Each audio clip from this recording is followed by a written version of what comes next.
ஏய் என்னடி இது? அக்கா அண்ணா அப்பா என்னண்ணே இது?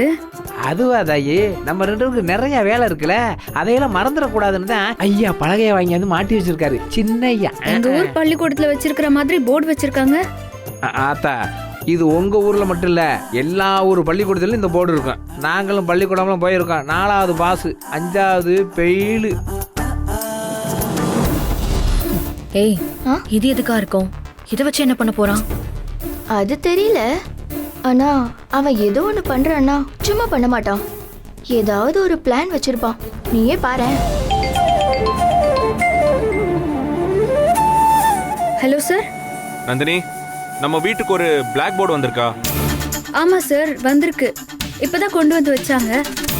Very good. நீ என்ன பண்ற? நீ இப்ப என்ன வேலை பண்ணிட்டு இருந்தாலும் அதை அப்படியே விட்டுட்டு நீயும் உன் கல்யாணம் அண்ணாவும் அந்த போர்டு முன்னாடி போய் உட்காருங்க. சார் என்ன சார் சொல்றீங்க? எதுக்கு சார்? இங்க பாரு நந்தினி, இந்த மாதிரி திருப்பி கேள்வி கேட்கறதெல்லாம் வச்சுக்காத. சொன்னதை மட்டும் செய். முக்கியமா நீயும் உட்காரணும், உன் அண்ணன் கல்யாணம் அண்ணாவும் உட்காரணும். வாங்க. கல்யாணம் எங்க?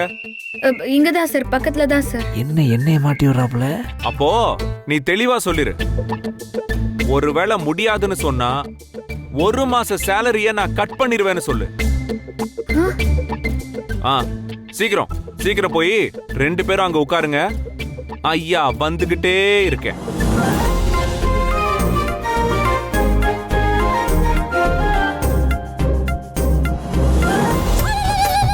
அண்ணா, நீங்களும் நானும் இந்த போர்டு முன்னாடியே உட்காரணுமா? சூர்யா சார் சொல்லிருக்காரு. ஏமா, நம்ம என்ன பள்ளிக்கூடத்து பிள்ளைகளா?